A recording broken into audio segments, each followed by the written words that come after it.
Voices of the Void is one of the most unique games I've ever played. Currently, it's in pre-alpha, yet the amount of secrets and content this game has within it is enough to be more than most of its contemporaries that are branded as full releases. As I booted up the game, my first thought was, oh, it's just another Source game, simply because of the sounds used all over the game belonging to the Source engine. The developer knows that before the game is to launch on Steam, as it's currently only on itch, he will need to de-source the game. Yet, despite the future removal of the sound effects, Dr. Nose, as the developer calls themselves, has done some weird magic to this game that makes it feel like a Source game. The menus and the pop-ups are clearly inspired by Gary's mod. The game even has some fake pop-ups that appear like the ones in Gary's mod. This is to also say that this game also has the glitches that Source games have, especially with its physics. It blows my mind that this game is made in the Unreal Engine and not in the Source engine. If I didn't have the ability to Google what engine this game was made in, I would always just say that it was a Source game.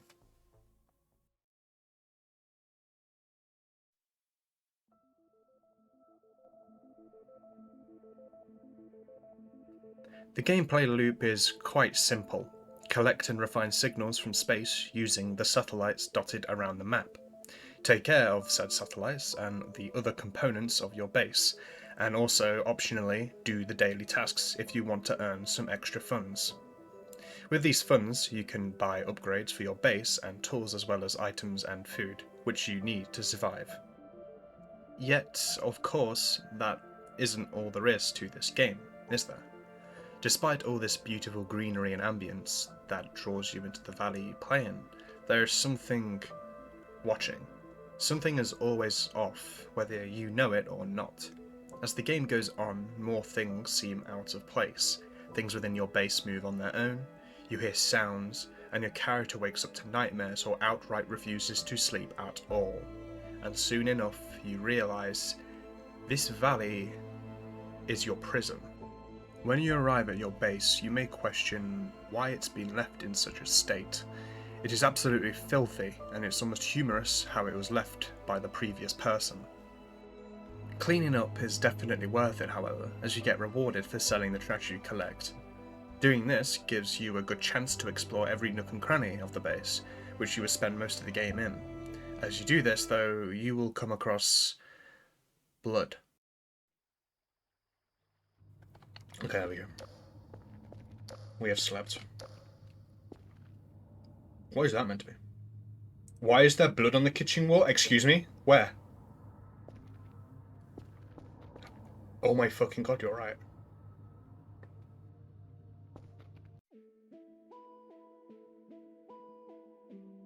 Going in blind, this will most likely be your first sign that something is very wrong here. As the days go on, the game gets increasingly more literal with its horror, but this game on the tin does come with a very in-your-face warning. In fact, it's the first thing you see when you launch the game. It truly is a wolf in sheep's clothing without this warning though, as without that warning, you could be easily tricked into thinking this is a simple cozy game about building up your base, which it kinda is outside the horror.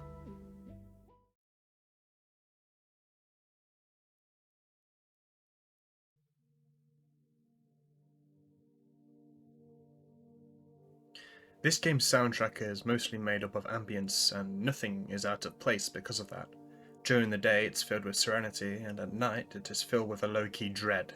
Most of the time, however, there isn't any music at all, because the game, well, it doesn't need any. The small sounds of the computers and the servers, as well as the vents of the base, become familiar over time. So much so that the slightest shift in sound is enough to make your heart skip a beat. The outside is the same. The winds and the trees shuffling is also one you'll become familiar with as you explore and do your tasks on the transformers within the forest. Again though, this allows the slightest inkling of a different sound to be enough to make you pause the game and walk away. If you could, that is. I feel like the ambience of this game is the forefront of this video's topic. It is relaxing, yet that relaxation gives way to horrors that are enough to make you panic. For most of the game you are sitting in this ambience, working away collecting signals and taking care of the other tasks that'll give way to your paycheck. When nothing is going wrong, you become accustomed and may even zone out, as the task of collecting signals is mostly just you waiting for them to download or process. If you aren't doing anything else during this time, then you'll most likely become bored. However, you will almost always have something to do in this game. As mentioned, you get paid for cleaning, and trust me, there is a lot to clean up here. Once you've cleaned up, you have options to decorate and upgrade things further, including some machines. Again, exploring is a thing to do as well. As the days go on, more things will appear around the map. The discovery and interactions you make with these new discoveries may lead to consequences. Again, within the calm, there is a horror that is constantly out there and baking before it eventually culminates in one way or another. Threats in Voices of the Void vary. The game is made up of events that may be completely random or tied to certain days in the story mode. Presuming that you go in blind, you will never know what day something is going to happen on. Most days are silent unless you have a random event, while some days are defined by a certain event that will occur. This means that even if you were to go in knowing what days certain events will occur, there is a constant cloud of unease over you that has you questioning what may or may not happen, as many of these events have a certain trigger or are quite literally completely random, and they will catch you off guard your first time round they happen. I say the first time round because once you've seen the signs of an event before it occurred, which is most likely a sound, you may know what is coming. Most of the time, however, you wouldn't know until it happens.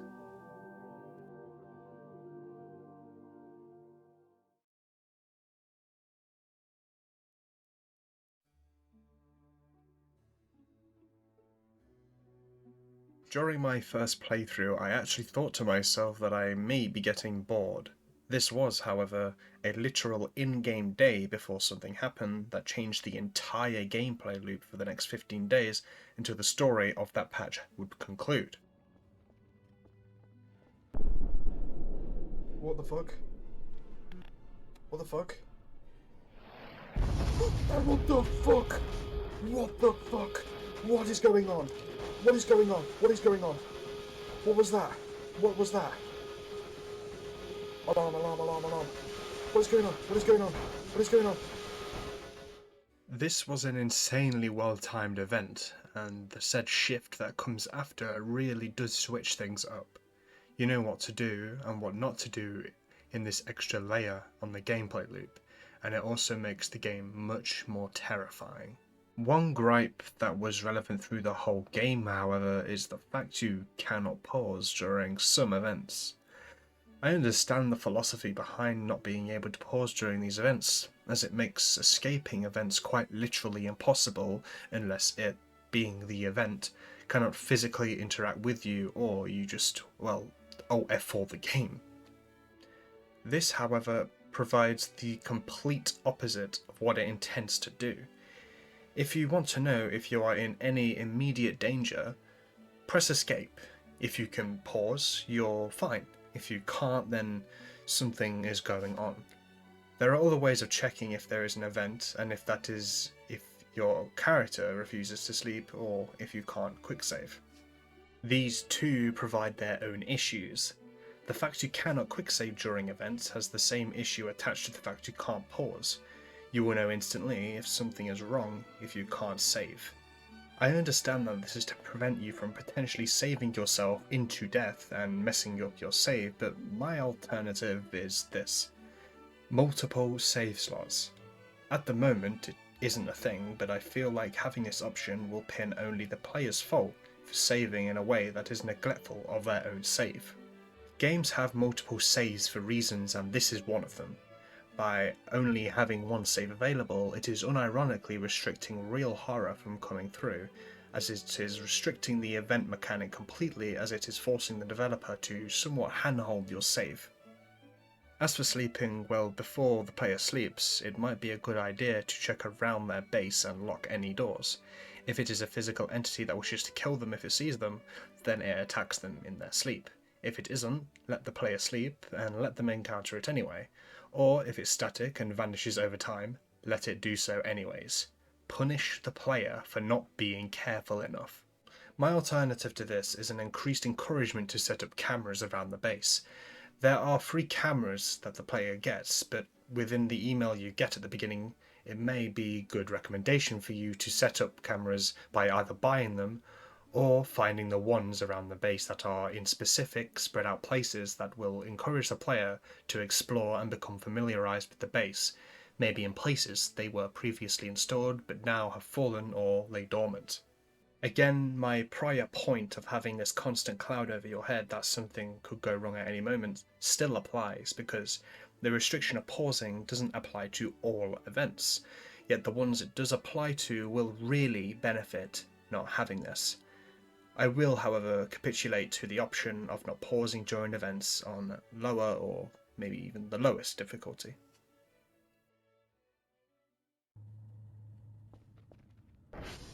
It came from her to her.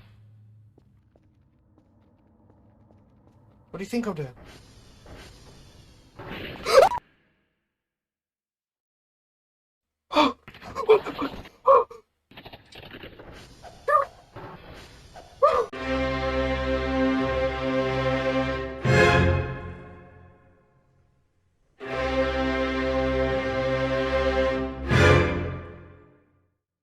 Now, let me make this clear. This game, despite the gripes I have, is still an absolutely terrifying, and even without the horror, it is a great time. In fact, the gripes I have with this game are only to raise the already high ceiling even higher. The things holding this game back often won't affect the scare factor of a new player, as they won't know the signs of the events in the game until they happen. The game, however, is one that will benefit from repeat playthroughs, and thus I believe my point stands anyway. As I said at the beginning of this video, the game is in pre-alpha, but it has a lot of content despite that. I can't wait for this game to have its full release, because if this is considered a pre-alpha, then my god, we have a diamond in the rough. The rough that is being the gaming industry overall. Indie games are great, and are, well, saving the industry from being a steaming pile of shit. Support them, buy them, but of course, critique them. Critiquing games you love is immensely important. You should see my Skyrim review on Steam. My god. Just know though that indie games are commonly made by a small team or even a solo developer. Do not harass them, and maybe at times give them some slack. They are often passion projects made with genuine love, something that is missing in this industry. This applies to anything. Blindly loving something without any inkling of critique isn't good. Nothing is perfect, and acknowledging imperfections yet still loving a game is the most pure form of appreciation you can have for a game, as you don't let these things ruin the game for you, and the good the game has overshadows the negatives. Yet these negatives you will always see and know that this game could be even better than it currently is, and that is completely fine. Seeking perfection in any form of media will drive you mad, and finding something you like despite its negatives is good and should be more normalized.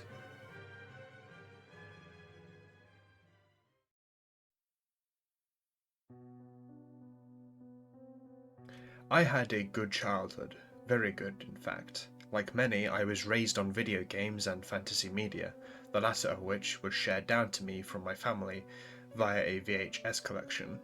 It would be when I got bored of playing on my Nintendo DS, PlayStation 2 or Wii that I would boot up YouTube and watch horror videos, specifically creepypastas.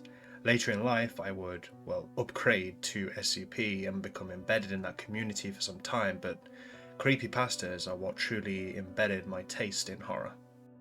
Voices of the Void's entities remind me of horrors akin to these. The uncertainty of first encountering them is also something I first experienced with playing something like SCP Containment Breach, which is what got me into SCP in the first place. My fear of at first unmoving figures that later on did in fact move, such as mannequins, is sourced from Slenderman, the #1 childhood fear that I had. Today though, Slenderman is, if anything, a source of controversy. Series such as Marble Hornets, though, is one that I fully recommend and sometimes even go back to rewatch. It is a fantastically made series that stands on its own as a monolith in horror. My point here is that Voices of the Void taps into the nostalgia some people, including myself, may experience.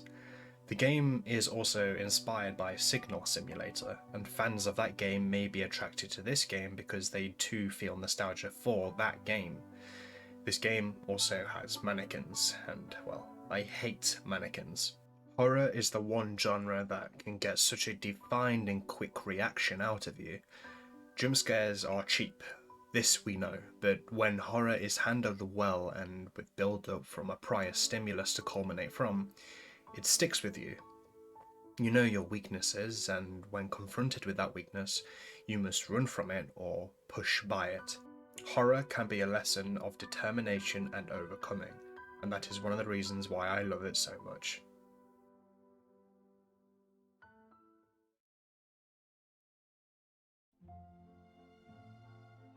Voices of the Void is an exceptional game that blends serene atmospheres with an underlying, ever-present sense of dread.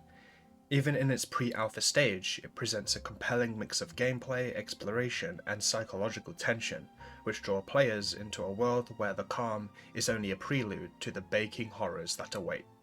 The game's strength lies in its subtlety, whether it's the eerie atmosphere, the unpredictable events, or the immersive mechanics that keep you on edge without overwhelming you with traditional horror tropes. Though it's still in development, its ambition shines through, providing a unique and evolving experience that stands out from many of its peers. The game's minor issues, like the inability to pause during certain events, highlight areas that could be refined, but they don't retract from its potential. In fact, these critiques are meant to push Voices of the Void closer to the greatness it's already on the cusp of achieving. Ultimately, this game taps into the nostalgia of horror fans, blending elements of classic creepypasta and SCP with its own unique gameplay loop. Voices of the Void shows how the indie game scene can offer something truly fresh and thrilling, reminding us that games can still surprise and terrify us in the most creative ways. I can't wait to see how this game evolves, and I'm confident that in time it will become a standout title in both the indie and horror gaming communities.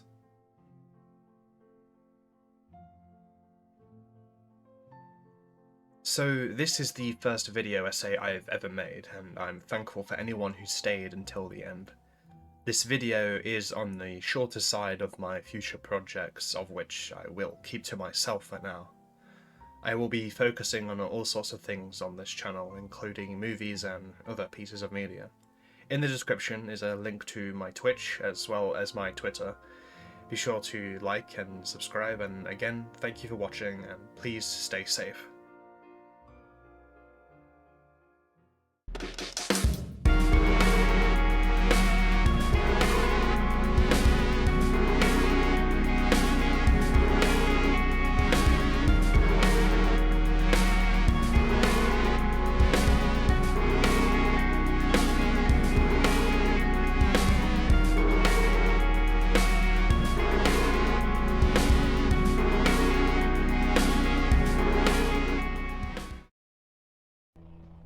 Focus on. Fine, I'll answer the phone. God's sake. Yeah, what do you want? Show your balls on stream. Say it again.